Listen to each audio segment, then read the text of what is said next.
Allah menciptakan manusia menurut gambarnya. Apa maksudnya? Kejadian 1 ayat 27. Maka Allah menciptakan manusia itu menurut gambarnya. Menurut gambar Allah diciptakannya dia. Laki-laki dan perempuan diciptakannya mereka.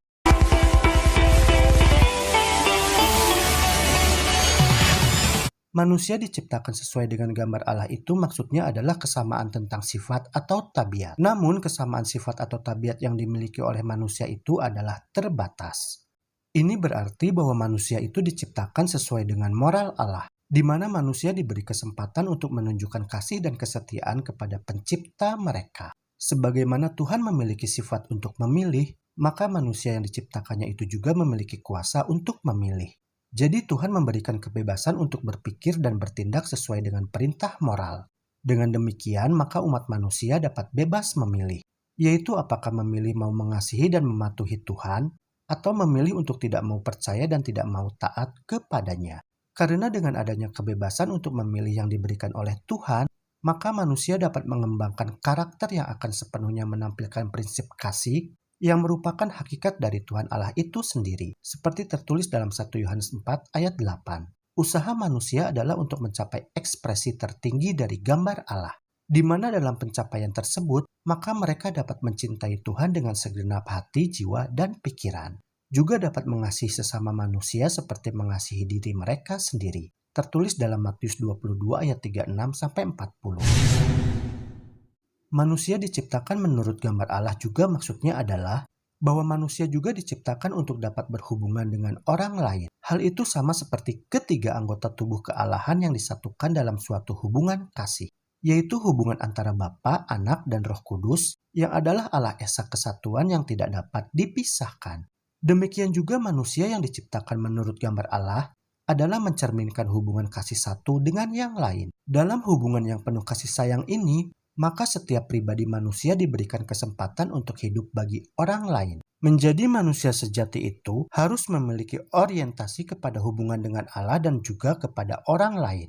Pengembangan aspek citra Allah ini adalah merupakan bagian integral dari keselarasan dan kemakmuran kerajaan Allah.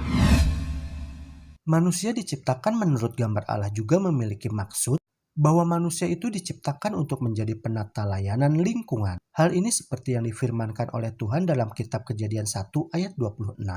Kejadian 1 ayat 26 berfirmanlah Allah, baiklah kita menjadikan manusia menurut gambar dan rupa kita, supaya mereka berkuasa atas ikan-ikan di laut dan burung-burung di udara dan atas ternak, dan atas seluruh bumi dan atas segala binatang melata yang merayap di bumi. Dalam bunyi ayat tersebut, Tuhan berbicara tentang citra ilahi pada manusia dan penguasaan umat manusia atas makhluk yang lebih rendah. Jadi Allah menempatkan manusia itu sebagai wakilnya untuk mengatur ciptaan yang lebih rendah. Sebab kerajaan makhluk binatang itu sama sekali tidak akan memahami tentang kekuasaan Allah. Akan tetapi banyak binatang yang mampu mengasihi serta melayani manusia. Dalam merujuk pada kekuasaan manusia, Daud menyatakan seperti ini dalam Mazmur 8 ayat 6-7.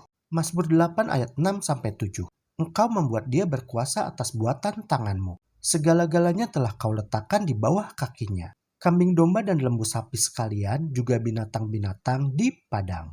Posisi mulia manusia di atas makhluk ciptaan lainnya di bumi ini adalah merupakan indikasi kemuliaan dan kehormatan umat manusia yang dimahkotai Allah. Mazmur 8 ayat 5. Namun engkau telah membuatnya hampir sama seperti Allah dan telah memahkotainya dengan kemuliaan dan hormat. Jadi Tuhan telah memberikan tugas kepada manusia untuk bertanggung jawab dan memerintah dunia.